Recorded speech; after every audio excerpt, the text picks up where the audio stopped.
KIBTF, Digital Media and Journalism Narrative Control. I have सबसे पहले most senior of course कह देना चाहिए फ़हीम सिद्दीकी भाई जो हैं, of course is everybody knows him. He runs probably जो ट्रांजिशन इन्होंने किया है from a mainstream journalism to digital, everybody now watches his podcast and great stuff. हमारे पास मुबीन उल हक हैं, of course he from the Karachi Vynz and of course sorry original Karachi Vynz बेकार Vynz now. And of course हमारे साथ जो है Mauzam Shah, journalist from रफ्तार से देखते होंगे, is opened up his own startup called Think. We all of course think because of you, and मेरे of course प्यारा छोटा भाई of course मानी Mansoor of course is Karachi Wines and great stuff. So we'll start from Faheem भाई. फ़हीम भाई, ये जो पूरा ट्रांजिशन देख रहे हैं आपने, of course अभी ट्रांजिशन किया to podcast and we saw podcast and everything. आपको अगर आप माइक उस तरफ कर दें, how do you see this digital platforms taking over, YouTube और एक्स और ये सारी चीज़ें? देखें, मैं जो दोस्त यहाँ बैठे हुए हैं और शायद इस हॉल में भी जो कुछ मेरे साथी दोस्त बैठे हुए हैं, मैं उनमें शायद वो वाहिद आदमी होऊंगा जिसने प्रिंट मीडिया भी देखा है, जिसने इलेक्ट्रॉनिक मीडिया भी देखा है और जो अब डिजिटल मीडिया के एरा में है. मुझे दश्ते सहाफ़त की सयाहत में कोई 34 साल हो चुके हैं और 34 सालों में जो मैंने प्रिंट मीडिया से इलेक्ट्रॉनिक मीडिया की तरफ जब जंप की थी, तो उस वक्त हम ये समझ रहे थे कि हम एक नए जहान की तरफ जा रहे हैं और ये बड़ा तवील होगा, अब इसमें जिएंगे और इसी में मर जाएंगे लगता है. लेकिन हकीकत यह है कि 2002 में जब जियो आया है और 2018 में जब, मुझे कहने दीजिए कि जब PTI की गवर्नमेंट आई है, तो इलेक्ट्रॉनिक मीडिया एंड हो गया. यानी इलेक्ट्रॉनिक मीडिया की पाकिस्तान में जो उम्र रही है वो टोटल 16 साल है, इससे ज़्यादा नहीं जिया. आज अगर मैं यहाँ बैठे दोस्तों से आप सबसे ये सवाल करूँ कि आप में से आखिरी बार टीवी किसने देखा था, तो शायद सबका जवाब ये होगा कि नहीं, टीवी अगर देखा भी था तो मोबाइल पे देखा था, खोल के नहीं देखा था, मोबाइल पे देखा था, क्लिप की सूरत में देखा था टीवी. तो इलेक्ट्रॉनिक मीडिया यानी टीवी तो ख़त्म हो गया, अब बचा ये डिजिटल मीडिया. अब ये जो डिजिटल मीडिया है, ये डिजिटल मीडिया भी मुझे इसकी उम्र कोई बहुत ज़्यादा नहीं दिखती. आज हम यहाँ पे डिजिटल मीडिया के फेस के तौर पर बैठे हुए हैं, लेकिन अभी हम थोड़ी देर पहले यही डिस्कस कर रहे थे कि क्या ये जो मुख्तलिफ प्लेटफॉर्म्स हैं, इनके जो एल्गोरिथम्स हैं, ये क्या हमें इजाज़त देते हैं कि हम अपनी बात उस आज़ादी के साथ कर सकें जिसे हम आज़ादी सहाफ़त कहते हैं, जिसे हम आज़ादी इज़हार राय कहते हैं. तो मेरा नहीं ख्याल कि ऐसा है. कल मालिकान की पॉलिसीज़ हुआ करती थी प्रिंट मीडिया में, इलेक्ट्रॉनिक मीडिया में आपको उन्हें टो करना पड़ता था, एक नैरेटिव बनाना पड़ता था. आज जो मुख्तलिफ सोशल मीडिया प्लेटफॉर्म्स हैं, उनका जो एल्गोरिथम है वो आपको जो है कहता है कि ये करो, ये ना करो, तो वो आपसे नैरेटिव बनवा रहा होता है. तो दुनिया, मैं समझता हूँ कि चेंज हुई है, लेकिन इतनी ज़्यादा चेंज नहीं हुई है. और आने वाला वक्त शायद हम सब के लिए, हम जो लोग बैठे हैं यहाँ पर और जो हमारी फील्ड से मुंसलिक लोग हैं, उन सब के लिए इतना आसान नहीं होगा. अभी हमें मज़ीद अभी जान जोखों में डालनी पड़ेगी. जी जी. तो मुबीन, हम YouTube की दुनिया देखते हैं, ऑफ कोर्स मैं ज़्यादा एक्स पे हूँ. आपका माइक तुम्हारी हो गया ऑन. माइक इनका प्लीज़ देख लीजिए, मुबीन का. जी नहीं तो अच्छा, माइक प्लीज़ चेक करें. नहीं है ऑन, आके चेक करें. ये चला जी. तो हम लोग मुजम्मिल से जब तक कर लेते हैं उसको. जी अच्छा, वो कर ले जी मुबीन. तो मुबीन, ये जो YouTube को हम देख रहे हैं, अगर आप एनालिटिक्स देखें और चीज़ें, YouTube पे बहुत लोग मोनेटाइजेशन पे रिलाई करते हैं चीज़ों पे. तो डू यू थिंक ये जो केक है हमारा, जो 5 पाउंड का है, ये नहीं बढ़ रहा और उस पर पीसेज हो रहे हैं? जो केक था पाकिस्तान का, जो YouTube का, जो 5 पाउंड का ही रह गया, और वो केक का साइज़ क्वांटम नहीं बढ़ रहा. और क्योंकि अब आप बेकार vines you had the first mover advantage उस ज़माने में इन अर्ली 2011, 12, 13 में, और अब चूँकि ये मेन स्ट्रीम आया है, तो केक का साइज छोटा हो गया और केक नहीं बढ़ा, तो people like you were the first movers advantage suffers because of this, और ये जो डिजिटल डिवाइड आया है इसमें। अस्सलाम वालेकुम। अच्छा अली भाई, शुरू में जब यूट्यूब की जर्नी स्टार्ट की हम लोगों ने, या डिजिटल मीडिया की जर्नी स्टार्ट की, तो उस वक्त इतनी ज़्यादा हमारे पास बाउंड्रीज नहीं थी, डूज एंड डोंट्स नहीं थे। उस वक्त कोई एक नैरेटिव नहीं था कि सोशल मीडिया है क्या। तो हम जब भी काम करते थे तो उसके पीछे ना हमारे पास व्यूज़ थे, ना हमारे पास कोई उसके पीछे मॉनेटरी बेनिफिट था। कोई प्रिंसिपल बोल रही हैं अभी, ये आप बंद करा दें प्लीज़ नेक्स्ट। तो उसके पीछे कोई मॉनेटरी बेनिफिट नहीं था। तो जब मॉनेटरी बेनिफिट नहीं था तो जितना भी काम आप देखते थे वो बड़ा दिल से होता था, और उसके पीछे कोई सनसनी नहीं थी, उसके पीछे कोई सेंसिटिविटी नहीं दी थी।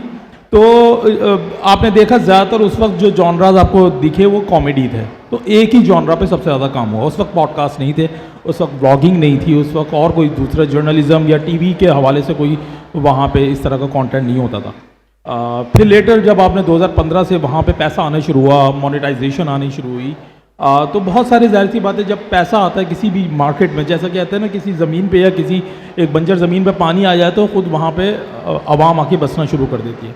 तो इसी तरह जब वो वहाँ पे पैसा आना शुरू हुआ तो बहुत सारे लोग आए वहाँ पे, और एक फिर असल जो एवोल्यूशन स्टार्ट हुआ सोशल मीडिया का वो 2015 के बाद से स्टार्ट हुआ। देखा जाए तो पाकिस्तान में कंटेंट क्रिएशन 2009, 2010, 11 से हम लोग कर रहे हैं। यूट्यूब भी बैन हो गया था, आपको याद? यूट्यूब बैन था, उस वक्त यूट्यूब बैन था, हम लोग फेसबुक पे कर रहे होते थे। बट जो असल जो हमने चेंज देखा वो आया 2015 के बाद से, जब इस इंडस्ट्री में पैसा आना शुरू हुआ। तो जब पैसा आना शुरू हुआ तो और भी बहुत सारे क्रिएटर्स आने शुरू हुए। बहुत सारे क्रिएटर थे, बहुत सारे क्रिएटर नहीं थे। अब सोशल मीडिया देखें, उस वक्त चूँकि एक इतनी बड़ी एक इंडस्ट्री भी नहीं था, ना कोई इतना एक बस एक लोगों का टाइम पास था। अब तो वो ब्रेड एंड बटर बना हुआ लोगों का। बट जब एल्गोरिथम भी आपके काम को पुश करता था, चाहे आप कॉमेडी करते थे या कुछ भी करते थे, पर लेटर ऑन जब वहाँ पे बहुत सारे जॉनराज आने शुरू हुए, बहुत सारे लोग आने शुरू हुए, बहुत सारे क्रिएटर आने शुरू हुए, तो वहाँ पे फिर एल्गोरिथम ने स्पीड मांगनी शुरू कर दिया आपसे, और स्पीड की चक्कर में एक्यूरेसी ख़त्म हो गई। ये बिल्कुल वैसी मिसाल है जैसा कि आपको एक गाड़ी में बिठा दिया, आपको ड्राइविंग नहीं आती है, और बोला बस चलाए जाओ चलाए जाओ चलाए जाओ। अब वो गाड़ी जाहिर सी बात है जब किसी शख्स को आती नहीं, वो कहीं यहाँ ठोकेगा कहीं यहाँ ठोकेगा। और यही हाल आज हम 2026 में कर रहे हैं कि पाकिस्तान का जो ग्रोथ रेट है सोशल मीडिया की वो वैसे नहीं हुई जैसे आप एक्सपेक्ट कर रहे थे, प्रोजेक्शन थी, बट वो दूसरे लिहाज से मार्केट साइज बढ़ा है जी। बट वो जब मार्केट साइज बढ़ा तो वो जो गाड़ी थी जिसको ड्राइवर के हाथ में होना था, वो गाड़ी ऐसे ऐसे लोगों के हाथ में है कि जिनको ड्राइविंग नहीं आती। तो फिर अब वो यहाँ पे भी ठोकेंगे, वो गलियों में भी घुसाएंगे, वो स्कूल लाइन में 120 की स्पीड पे भी चलाएंगे, तो वहाँ पे आप कंट्रोल नहीं कर सकते। और यही एक फ़र्क है, जैसा कि एक न्यूज़ क्या होती है कि कोई आपको इत्तला देना, यही एक चीज़ है ना। जैसा कि आज शाहराह फैसल पे एक हादसा हुआ और डंपर ने एक बाइक को कुचल दिया जिसमें 2 अफराद जा भाग, ये थी न्यूज़। अब नैरेटिव क्या होगा? नैरेटिव ये है जो हम सोशल मीडिया पे देखते हैं। नैरेटिव ये तो उस न्यूज़ को आपको फील करवाना कि ये डंपर वालों की ये मनमानी है और इस तरह उस बच्चे को कुचल दिया, ये आप भी हो सकते थे। जब आप फील करते हैं किसी चीज़ को तो फिर आप बना लेते हैं ओपिनियन, और यही फ़र्क है सोशल मीडिया पे ओपिनियन बनने में सिर्फ 30 सेकंड लगते हैं, क्योंकि वहाँ पे सिर्फ नैरेटिव की जंग चल रही है जी। वहाँ तो मानी आप ऑफ कोर्स आपने भी उसी वक्त स्टार्ट किया, Karachi vine became one of the biggest names in Karachi at least and to India में ऑफ कोर्स आपका नाम था, सो वाज बेकार वाइन्स। तो आप ये समझते हैं कि ऑफ कोर्स ये इतना एक जो आजकल कंटेंट क्रिएटर है या यूट्यूबर है जैसे कहते हैं, अब तो ऑफ कोर्स मल्टी प्लेटफॉर्म्स आ गए, यू थिंक कि अब उसके लिए बहुत मुश्किल हो गया सिर्फ मोनेटाइजेशन फ्रॉम प्लेटफॉर्म्स के साथ सरवाइव करना, और अब से अपने आप को बेचना पड़ता है, advertisements, endorsement, the economy of ये जो अब आती है। व्हाट्स योर पर्सपेक्टिव यहाँ पे? अस्सलाम वालेकुम। अच्छा अली भाई, मैं ये समझता हूँ कि हमेशा से ना कंटेंट, चाहे वो टीवी का हो, चाहे वो इलेक्ट्रॉनिक मीडिया या डिजिटल कोई भी हो ना, जंग दो तरह की होती है। एक वो है जो पब्लिक देखना चाहती है, आप वो बना रहे हो। एक वो है जो आप पब्लिक को दिखाना चाह रहे हो, आप वो बना रहे हो। हम उल्टे हाथ वाले हैं, लेफ़्ट विंग वाले, यानी कि हम वो हैं जो लोगों को दिखाना चाहते हैं, हम वो प्रोड्यूस करते हैं। हमारी जंग ये नहीं है कि यार लोग क्या देखना चाहते हैं, कमर्शियली किसके अंदर वैल्यू आती है। अगर कमर्शियली वैल्यू की बात करें तो मैं भी 50 काम वैसे कर सकता हूँ ना, जिससे मैं लाखों मिलियन डॉलर्स बना सकूँ, जो बाकी यूट्यूबर्स बना रहे हैं। अब आप खुद बताएं मुझे कि पैसा कमाना ज़्यादा इंपॉर्टेंट है या इज्जत। तो मेरा फोकस हमेशा से ये होता है यार, कंटेंट आप ऐसा बनाएं जो किसी महफिल में अगर आप प्रेजेंट करें तो आप प्रेजेंट करने के लायक हो, ठीक है ना। अब मैं मिसाल देता हूँ कि एक बात सुनता हूँ ना, मुझे बड़ी तकलीफ़ होती है।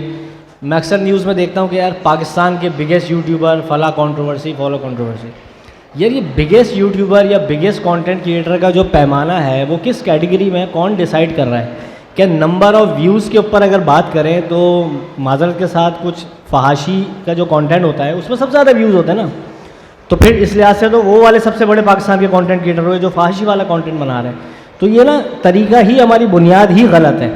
और रही बात कंटेंट क्रिएशन में जो चैलेंज की, तो भाई मैं जो आज से 11-12 साल पहले चैलेंज लेके बैठा हुआ था, वो चैलेंज मेरे लिए आज भी सेम है। मुझे कोई फ़र्क नहीं पड़ा। क्यों? क्योंकि मेरी जंग ये है कि मैं दुनिया को वो दिखाना चाहता हूँ जो मेरा दिल करता है, लाइक जो उनकी एजुकेशन पर्पज़ से ज़्यादा बेहतर हो, उनकी लर्निंग पॉइंट ऑफ व्यू से बेहतर हो, या उनको कोई मतलब पुराने दौर के वो तरीके हों जो हमने अपने बुज़ुर्गों से सीखे। आजकल की जेनजी जो है ना, जनरेशन के अंदर जो कंटेंट क्रिएटर है, उनमें ये चीज़ नहीं होती। उनमें रेस सिर्फ ये है कि किसकी बेइज्जती कहाँ कौन ज़्यादा अच्छी कर रहा है, कौन किसको ज़्यादा अच्छा ट्रोल कर सकता है, कौन किसको ज़्यादा अच्छा बुली कर सकता है, और इस चीज़ का कॉम्पिटिशन है। तो सॉरी टू से मैं इस कॉम्पिटिशन में नहीं हूँ। तो मैं बिल्कुल अलग लीग का बंदा हूँ। तो जो 14 साल 12 साल पहले यूट्यूब मेरे लिए था, वो आज भी वही सेम है, और आज भी मैं वही जंग लड़ रहा हूँ। So Mauzam probably is the late most, आपने सबसे लेट स्टार्ट किया, बल्कि फ़हीम भाई ने स्टार्ट किया अगर डिजिटल में, but you came in between और सारी चीज़ें। हम लोग जब फ्राइडे टाइम्स छापते थे तो नजम सेठी हम लोग क्या करते थे, ये नजम हमारी एक आइडिया था कि क्वालिटी ऑफ वर्क, हमें 5 अखबार देने हैं, मगर कौन पढ़ रहा है? Prime minister of Pakistan, American ambassador, the army chief, that was it, right. Niche market थी, हमें पता था कि हुआ बाय पॉडकास्टिंग ऑफ कोर्स, और अपने डॉक्यूमेंट्रीज रफ्तार से स्टार्ट की, you formed your own thing. एक पॉडकास्ट और ऑफ कोर्स डॉक्यूमेंट्री में पाकिस्तान में मेरे ख्याल से 1-1.5 लाख से ज़्यादा व्यूज़ हो ही नहीं सकते। जेनविनली 2 लाख 2.5 लाख हो जाएंगे, क्योंकि यही एक सीरियस तबका है देखेगा अगर बहुत हिट हो। 15, 20, 30 हज़ार, you know this viewers game जैसे मायने, quality versus quantity, how difficult is to crack that code and be an independent platform और रन कर सकें अपना, कितना मुश्किल है ये? मुश्किल है नहीं, हमने मुश्किल समझा हुआ है।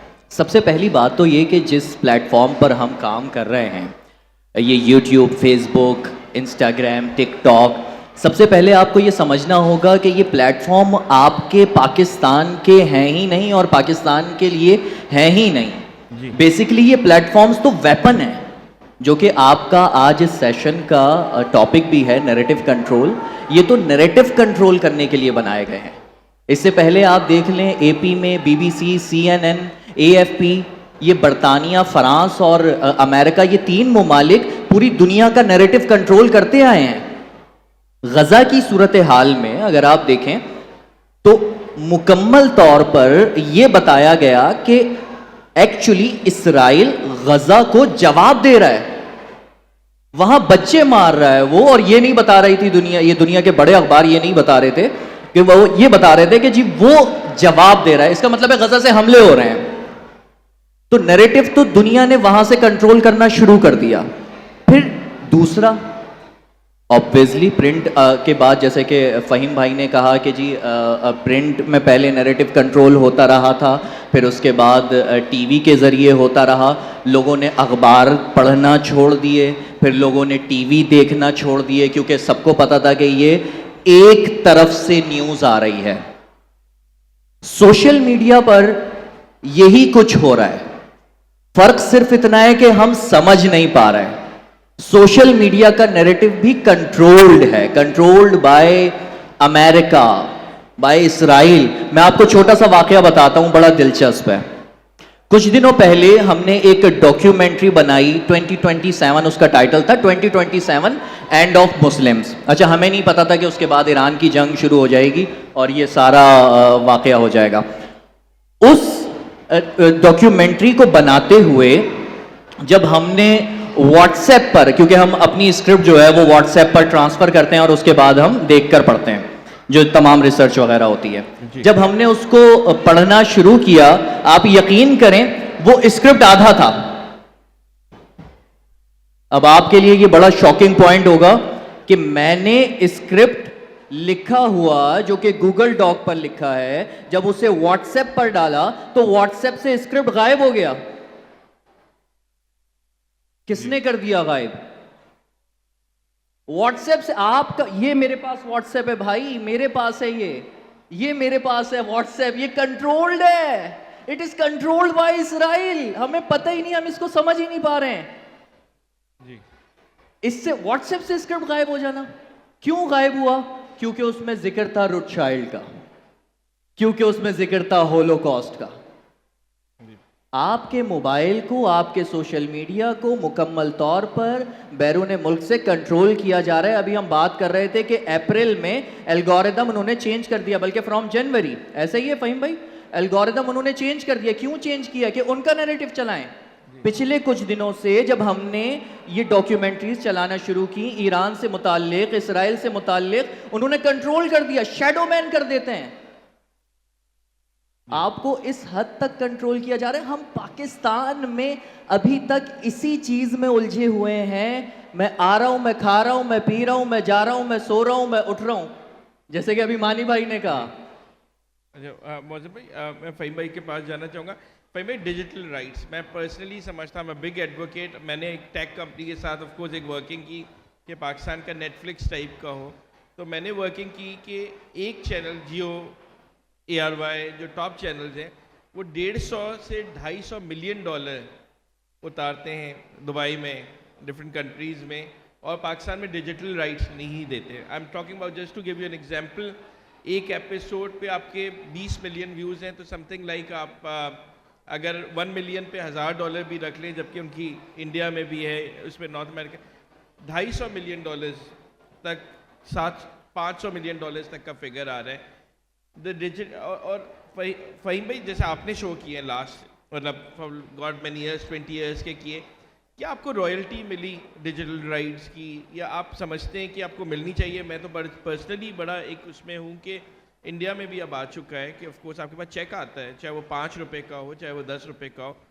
FIR was a great show, बहुत लोग देखते थे, iconic, first of its kind. You think people like you have been used and abused in this system now? देखिए, आप डिजिटल राइट्स की बात कर रहे हैं। कुछ दिन पहले जो है वो FBR का एक नोटिफिकेशन जो है वो जारी हुआ, जिसमें ये कहा गया कि जनाब यूट्यूबर्स के ऊपर जो है वो टैक्स लगाया जाएगा जी। और बड़ा जो है मुबहम सा, बज़ाहिर तो वो ऐसा रखा है कि आप उसे समझ भी सकें और ना भी समझें। और उसमें यह भी कहा गया कि जनाब 195 रुपये टैक्स जो है वो लिया जाएगा 1000 व्यूज़ के ऊपर। अच्छा, फिर मैंने सोचा कि यार 1000 व्यूज़ पे अगर 195 रुपये वो ले जाएंगे तो इसका मतलब है 100 रुपये तो मुझे जेब से ही देने पड़ेंगे। शायद चले, मैंने तो थोड़ा सा कर लिया कि शायद ही हो। और आप एक ऐसे मुल्क में डिजिटल राइट्स की बात कर रहे हैं कि जहां हुकूमत की ये कोशिश होती है कि निचोड़ो, इतना निचोड़ो, इतना निचोड़ो कि जैसे वो गन्ने की मशीन में जब आप गन्ना डालते हैं तो गन्ना जो शरबत निकालने वाला है, जूस निकालने वाला है, उसकी कोशिश होती है कि जो आखिरी जो उसकी छाछ वो भी वो किसी तरह से निकाल ले। तो जब इस तरह की कोशिशें हमारे हुक्मरानों की हों, एक मखसूस सोच हो जो एयर कंडीशन कमरों में बैठकर पॉलिसीज़ बना रही हो, कवानीन बना रही हो, तो वहाँ डिजिटल राइट्स की बात करना अजीब सा लगता है, या ह्यूमन राइट्स की बात करना अजीब सा लगता है। आप बात कर रहे थे कि मीडिया हाउसेस जो हैं एक बहुत बड़ी जो अमाउंट है वो दूसरे मुल्कों में उतारते हैं। मैंने जियो क्यों छोड़ा था 23 साल के बाद? मैंने जियो इस बात पे छोड़ा था कि जनाब जियो में 2017 से लेके 2023 तक लोगों की तनख्वाहें नहीं बढ़ाई गई थी। सोचिए, और मेरा मुतालबा ये था कि आप लोगों की तनख्वाहें बढ़ाएं। मालिकान कहते थे कि जी हम नुकसान में हैं। जब मैंने उनके सामने उनके जो ये डिजिटल प्लेटफॉर्म्स हैं उनसे हासिल होने वाली आमदनी रखी, तो कहते हैं ये आपके पास कहाँ से आ गई, ये डिटेल्स आपको कहाँ से मिल गई। वो अपने जो फाइनेंस के लोग थे उनके ऊपर चिल्लाने लगे। तो भाई जब सिचुएशन ये हो कि आप अरबों रुपए कमा रहे हों और आप अपने मुलाजमीन को देने के लिए तैयार ना हो, तो ये एक सोच है उन लोगों की जिनके पास इख्तियार है, जिनके पास इख्तिदार है, और जो किसी तरह से इस इख्तियार और इस इख्तिदार में शरीक हैं, चाहे वो मीडिया मालिकान हो, इन्फ्लुएंसर्स हो, कोई और ऐसा फर्द हो जो किसी ना किसी तरह से उन लोगों के करीब है। कल परसों में एक प्रेस कॉन्फ्रेंस हुई ISPR के साथ, तो वो क्या थी? वो नैरेटिव बिल्डिंग नहीं थी, वो नैरेटिव बिल्डिंग थी।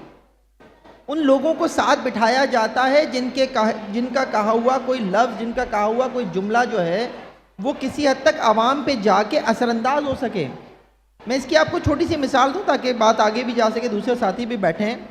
80s में जब ज़ियाउल हक का मार्शल्ला था तो नेटिव कंट्रोल उस वक्त भी होता था जिसे हम सेंसरशिप कहते थे उस दौर में।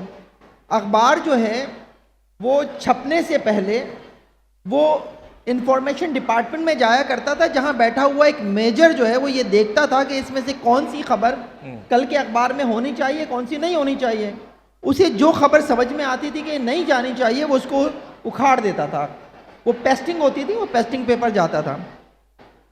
तो जो एडिटर होते थे वो अपने साथ कुछ और खबरें लेकर जाते थे कि उसने 2 कालम उखाड़ी है तो वहाँ 2 कालम लगा दें, 3 कालम उखाड़ी है तो वहाँ 3 कालम लगा दें। बाद में सीनियर्स ने ये फैसला किया कि लोगों को कैसे पता चलेगा कि यार हमारे ऊपर सेंसरशिप है। उन्होंने अपने साथ खबरें ले जाना छोड़ दी। अब जहां से वो मेजर वो 2 कालम 3 कालम उखाड़ता था, वो अखबार उसी तरह से प्रेस में चला जाता था और लोगों को अगले दिन पता चलता था कि यहां पर कोई खबर थी जो अब नहीं है। जी जी। तो ये है बेसिकली कंट्रोल करने का तरीका। अब आज के दौर में जो हम सब बैठे हुए ये नैरेटिव कंट्रोल की बात कर रहे हैं, तो हम सबको ये बात किसी ना किसी हद तक आती है या हमने सीखी है कि जनाब बिटवीन द लाइंस कैसे बात की जा सकती है, बैनो सुतूर कैसे कहा जा सकता है, और वही करना पड़ेगा। इसके लिए हम YouTube के एल्गोरिथम को भी जो है वो डिच करते हैं। हम कातिल लिखते हैं QAT, उसके बाद हम एक्सक्लेमेशन मार्क लगा के L लिख देते हैं। मर्डर लिखेंगे तो क्या वो पकड़ लेगा, तो हम E की जगह 3 लगा देते हैं, या @ का कहीं वर्ड इस्तेमाल कर लेते हैं। तो ये है बेसिकली जो बैनो सुतूर करने के काम है, हमें ये करना पड़ेगा अगर हमें कुछ करना है तो। ये मुबीन एडवर्टाइजमेंट बायस, वो कहते हैं कि ऑफ कोर्स इंडिया पेज मोर, तो हम हमारे कम क्वांटम्स होते हैं। तो मैं एक पॉडकास्ट में था तो उन्होंने कहा कि मोदी नहीं बोलिएगा, जैसे आप बहुत बड़े थे, बराबर वाले मुल्क का वज़ीर आज़म बोल दीजिएगा या नेता बोल दीजिएगा, तो यू जी जी जी जी। तो अब तो बानी ये PTI भी हो गए उस पर बानी MKM बोल रहे हैं। जी जी। तो वो तो हाउ डू यू सी, अब आप किस तरह से, पैका भी आ चुका है, आप कॉमेडी कंटेंट करते थे एंड ऑफ कोर्स बाद में सार्काज़म भी करते थे। हमारे मुर्तज़ा वहाब भाई के बारे में कुछ बोल दें, सड़कें आपकी फेसबुक पे अच्छी होंगी, आप उन्हें बोल दें वो नाराज़ होने लगें, right on this. How do you maintain that balance even when you making funny videos? देखिए अभी जैसे कि उसकी बात हुई ना कि शैडो बैन हो जाते हैं हम लोग, तो वहाँ पे फिर आती है क्रिएटिविटी। कि आप कितनी मतलब खूबी के साथ क्रिएटिव वे में अपना मैसेज डिलीवर करते हैं। अभी फ़हीम भाई ने भी बोला ना, जैसे कि कुछ हम लफ्ज़ों को आगे पीछे लिख देते हैं कि सिंबॉलिकली आपको वो मैसेज पहुँच जाए। जैसे कि आजकल अगर हमें फ़लस्तीन की बात करनी है तो हमें कुछ नहीं दिखाना, हमने वाटरमेलन बना देना है, तो लोग समझ जाते हैं अच्छा यहाँ पे अभी गज़ा की बात हो रही है। तो बहुत सारी क्रिएटिव एंगल्स होते हैं। इसी तरह हम लोगों ने कॉमेडी में जब भी आप हमारा कोई स्केच देखें तो वहाँ पे कोई ना कोई हिडन मैसेज होता था। तो कहीं ना कहीं हम लोग भी एक नैरेटिव बिल्डिंग कर रहे थे तो बगैर पैसों के। हाँ बगैर पैसों के, वो कोई मॉनेटरी बेनिफिट नहीं था सिवाय चंद व्यूज़ के। तो उसमें क्या होता था कि अगर हमने किसी सड़क की बुराई करनी है ना, तो हम खड़े होके डायरेक्ट बुराई नहीं करेंगे। क्योंकि अगर आप हमारे चैनल पे जाएं या अगर आप किसी भी यूट्यूबर, इन्फ्लुएंसर या कोई भी सोशल मीडिया के चैनल पे जाएं तो सबसे पहले उसका बायो ज़रूर पढ़ा करें। क्योंकि सबसे पहले होता ये है कि यहाँ पे जो हमारी, मैं आवाम नहीं कहता हूँ, हमारी झुंड कहता हूँ, पाकिस्तान में जो झुंड है वो हर किसी से एक ही चीज़ एक्सपेक्ट करते हैं। जैसा कि न्यूज़ चैनल पे भाई आपको न्यूज़ चैनल मिलेगा, आपको न्यूज़ मिलेगी, इसी तरह जो जियो एंटरटेनमेंट है वहाँ पे आपको ड्रामास मिलेंगे। आप जियो एंटरटेनमेंट पे जाके ये नहीं कह सकते भाई ब्रेकिंग न्यूज़ चलाओ, वो न्यूज़ भी चलेगी। इसी तरह जब भी आप जैसा कि हमारे पास आते हैं तो आप मुझसे ये सवाल नहीं कह सकते कि भाई आपने फलाना टॉपिक पे आवाज़ क्यों नहीं उठाई। अबे भाई मैं जर्नलिस्ट थोड़ी हूँ, मैं एंटरटेनर हूँ। मेरे चैनल में घुसो और वहाँ पे मैं बोलता हूँ कि अगर आप बोर हो रहे हो, आपको हंसना है तो आप हमारी वीडियो देखो। तो मैं कैसे किसी मौत को के ऊपर एक कमेंट्री करूं और लोगों को हंसाऊं, क्योंकि मेरा तो सबसे पहले एजेंडा यही कि भाई हंसाना है मुझे। तो उस चक्कर में हम थोड़ा सा क्रिएटिव लिबर्टी लेते हुए हम चीज़ों को क्रिटिसाइज करते थे, हमने अपने वेज ढूंढे हुए थे। अगर सड़क पे पानी खड़ा हुआ है, बारिशों में पानी खड़ा हो जाता है, अब एक कॉमन बंदा खड़ा होगा और कहेगा कि यार ये देखो यहाँ पे नकासी है, आप बड़ा बेकार हो गया या वो हो गया, या इस तरह की कमेंट्री करेगा। हमने ऐसा नहीं किया। हमने क्या किया, हमने एक दोस्त को वहाँ पे खड़ा किया, उसके ऑपोजिट एक दोस्त यहाँ पे खड़ा हुआ और बीच में गाना चला दिया 7 समंदर पार, और उसमें हम नाचते हुए जा रहे हैं। और नीचे हमने कुछ नहीं कहा, किसी हुकूमत को टारगेट नहीं किया, किसी सिटी गवर्नमेंट को टारगेट नहीं किया, और नीचे सिर्फ कमेंट में लोग क्रिटिसाइज ही कर रहे थे उन्हीं लोगों को कि भाई पानी तो निकालो, बस हमारा हो गया मैच। बिल्कुल बिल्कुल। एल्गोरिथम ने भी उसको पुश किया, क्योंकि किसी के हमने डायरेक्ट अगेंस्ट बात नहीं की। तो बहुत सारे वेज होते हैं, सॉफ्ट वेज होते हैं, और कॉमेडी मेरे ख्याल से सबसे बेस्ट वे है कोई भी बात कम्युनिकेट करने के लिए मासेस को। अच्छा, मेरी ऑफ कोर्स आपसे बात होगी कि एक्स एक बड़ा प्लेटफॉर्म है, और मैं हमेशा इनकरेज करता हूँ कि YouTube I think is dying, and बहुत सारे लोग एक्स पे मूव हो रहे हैं। कार्टन इज़ वन एग्जांपल, मोनेटाइज भी कर रहे हैं इन एवरीथिंग, और उसमें व्यूअर्स सीरियस हैं। ऑफ कोर्स आपके पास जैसे टिकटॉक की कैटेगरी है पाकिस्तान में different. Do you think X is a better platform for podcasting and documentaries now, और ऑफ कोर्स उसमें चेंज होते हैं, इज़ यूट्यूब डाइंग? फ्यूचर में बिल्कुल है, बिल्कुल है। ये आपने वो सवाल किया है जिसका वाकई जिसकी तरफ किसी की तवज्जो नहीं है। पिछले दिनों मैंने अपने सोशल मीडिया मैनेजर से ये गुजारिश की कि अब हमें, क्योंकि एलॉन मस्क ऐसा बंदा है, ईरान का ड्रोन तो नहीं आ गया, ये भी देखना पड़ेगा। जी बात कीजिए। एलॉन मस्क ऐसा बंदा है जो कि उन्होंने अपनी किताब में भी लिखा है कि वो 100 साल आगे की प्लानिंग करते हैं। जब दुनिया ये सोचती है कि मुझे ये बॉटल बनानी है, तो वो ये सोचते हैं कि मुझे ये बॉटल दुनिया तक पहुंचानी कैसे। एक्स ने ये तैयारी शुरू कर दी है, और एक्स पर बाकायदा मुकम्मल तकरीबन कोई अब तो 4-4 घंटे की चीज़ें पब्लिश हो रही हैं, 4-4 घंटे की चीज़ें पब्लिश कर रहा है। मतलब एक्स खुद को एक शॉर्ट फॉर्म कंटेंट से लॉन्ग फॉर्म कंटेंट की तरफ लेकर जा रहा है, यूट्यूब के मद्दे मुकाबिल आने के लिए। तो वाकई ये आपका इशारा बिल्कुल दुरुस्त है कि लोगों को एक्स की तरफ तवज्जो दे देनी चाहिए, मगर एक्स का एक बहुत बड़ा, पाकिस्तान में बिलखुसूस, दुनिया भर में एक्स मुख्तलिफ चीज़ों के लिए इस्तेमाल किया जाता है, लेकिन पाकिस्तान में एक्स मुख्तस किया गया है सिर्फ और सिर्फ पॉलिटिक्स के लिए। महज अगर आपको न्यूज़ देखनी है, पॉलिटिक्स देखनी है, समझना है किसने क्या कहा है, तो आपको एक्स पर जो है वो तमाम बयानात मिल जाते हैं। आप उससे अगर आप नैरेटिव भी, अगर आप जर्नलिस्ट हैं तो आप वो नैरेटिव भी समझ सकते हैं। या अच्छा, अब एक बड़ा मजे का जो मुबीन भाई ने भी बात की, आपको लगता है फ़हीम भाई का जो कंटेंट है वो यूट्यूब से ज़्यादा एक्स पे ज़्यादा चलेगा from podcasting, from your perspective? बिल्कुल चलेगा, बिल्कुल चलेगा, और बिल्कुल चलेगा। यूट्यूब पर भी चलेगा। नहीं मसला ये नहीं एक्स पुश करेगा, उससे ज़्यादा पुश करेगा, लेकिन अभी नहीं। उसकी वजह यह है कि हम पाकिस्तानी एक्स पर नहीं है ना। फ़हीम भाई जो कंटेंट बना रहे हैं वो है क्राइम है, ट्रू क्राइम है, ट्रू क्राइम स्टोरी सुना रहे हैं, और उसके साथ एक नैरेटिव पेश कर रहे हैं कि भाई ये चीज़ गलत बताई गई है टीवी पर, ये सच है।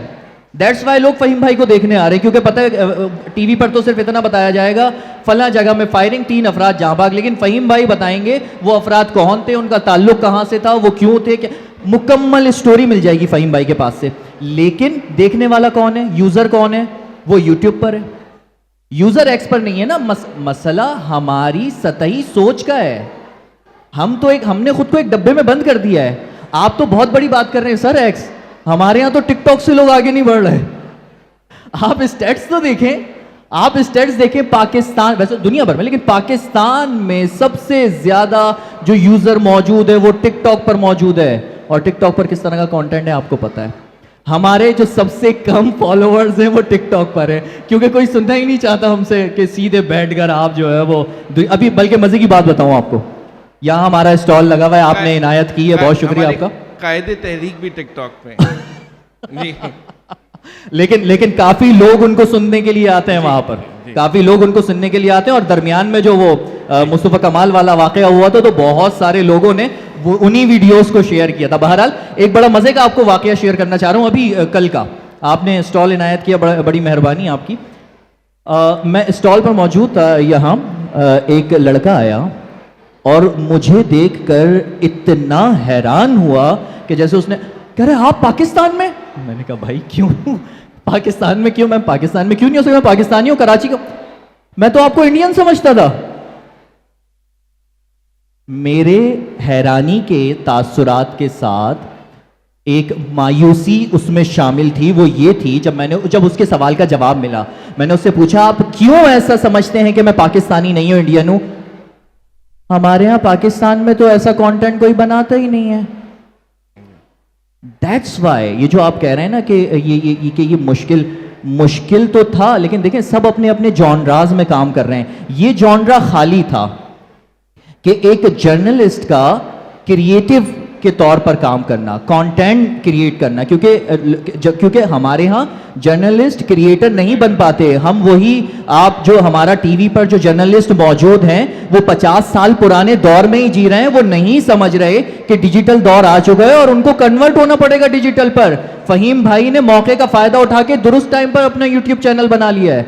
हमारे यहाँ ये अवेयरनेस देनी होगी टीवी को, क्योंकि वो डिजिटल पर नहीं आएंगे, वो वहीं बैठकर मंजन बेचते रहेंगे तो वो मंजन नहीं बिकेगा और लोगों को दुरुस्त नैरेटिव नहीं पहुंच पाएगा। अच्छा मानी, बस final question, then we can ask audience to take some questions.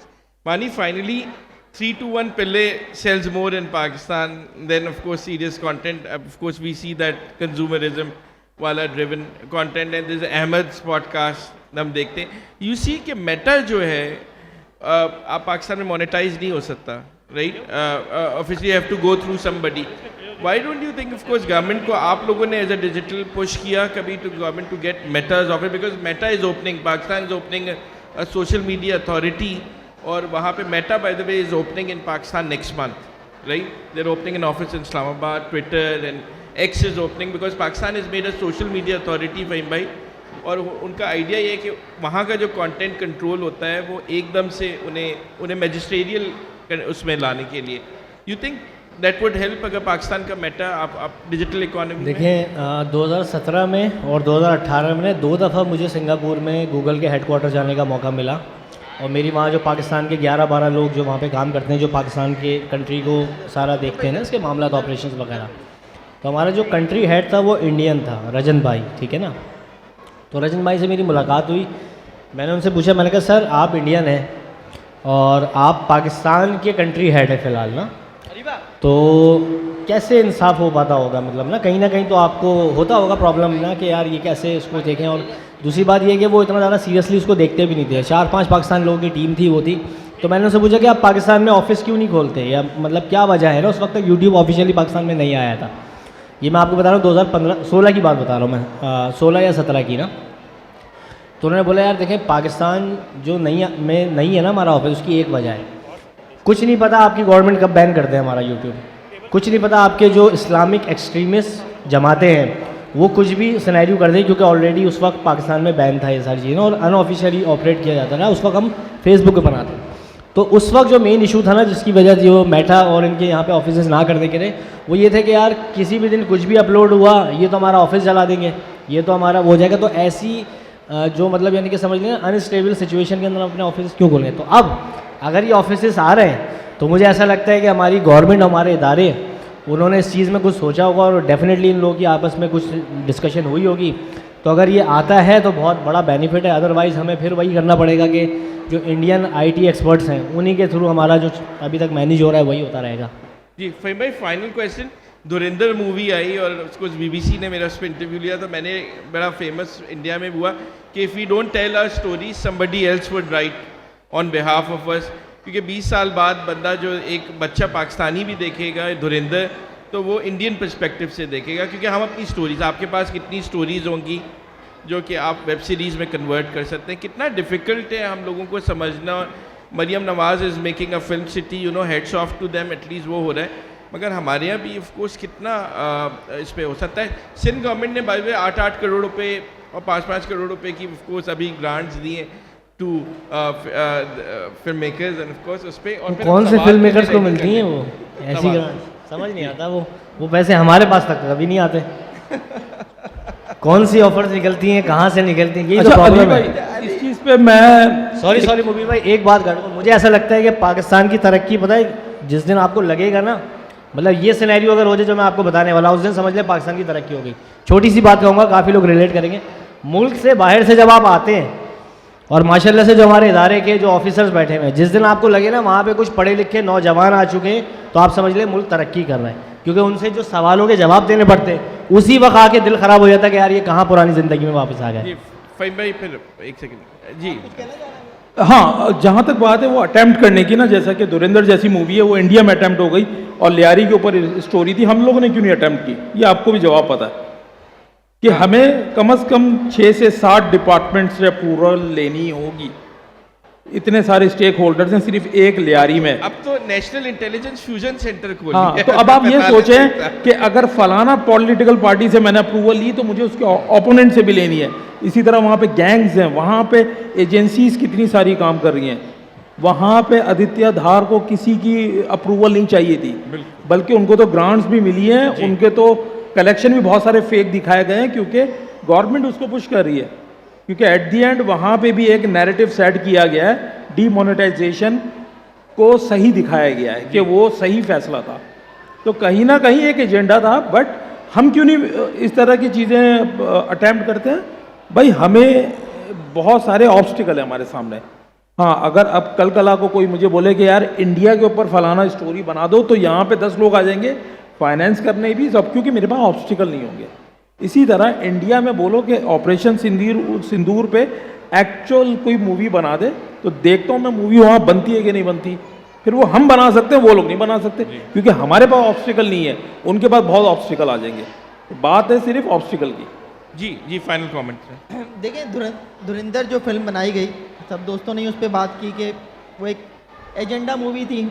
उसके ज़रिए जो कोशिशें की गई उसमें कोई एक उनका एजेंडा नहीं था। कहीं उन्होंने पीपल्स पार्टी को उसमें कवर करने की कोशिश की, बिलावल को उन्होंने इस तरह से करने की कोशिश की कि अगर बिलावल फ्यूचर में वज़ीर आज़म बनने की जैसे बातें हैं तो कहीं से उसको गंदा कर सकें कि उसके क्रिमिनल से ताल्लुकात हैं।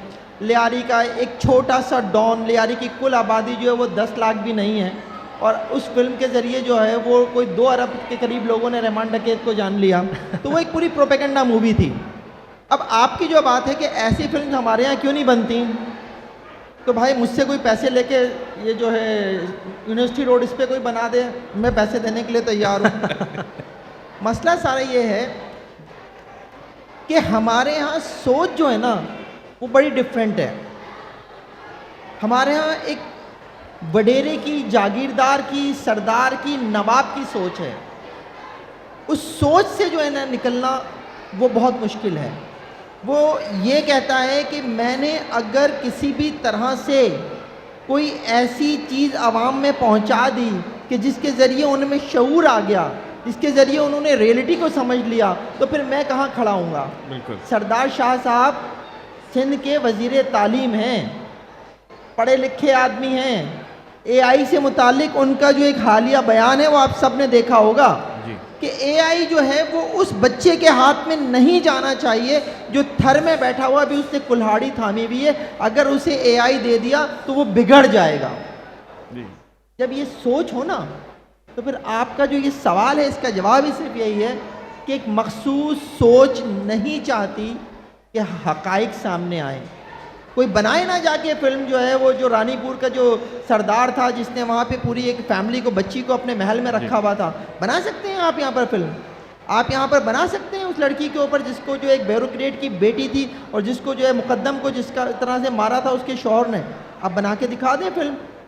अब यहाँ पे हमारे यहाँ बाउंड्रीज जो है वो अशराफिया ने सेट की हुई हैं और अशराफिया को प्रोटेक्ट जो है वो इस्टेब्लिशमेंट कर रही होती है, और इन सब का चूंकि आपस में एक गठजोड़ है तो फिर आवाम का यही हाल है जो होना है। बिल्कुल बिल्कुल, थैंक यू। इससे आगे आप बात करेंगे तो पैका और नहीं, कोई पैका वैका नहीं यार, छोड़ दो इन चक्करों को, कोई डर नहीं है। Thank you everybody who joined us, thank you for your time for this, thank you. Round of applause to the gentleman ji please.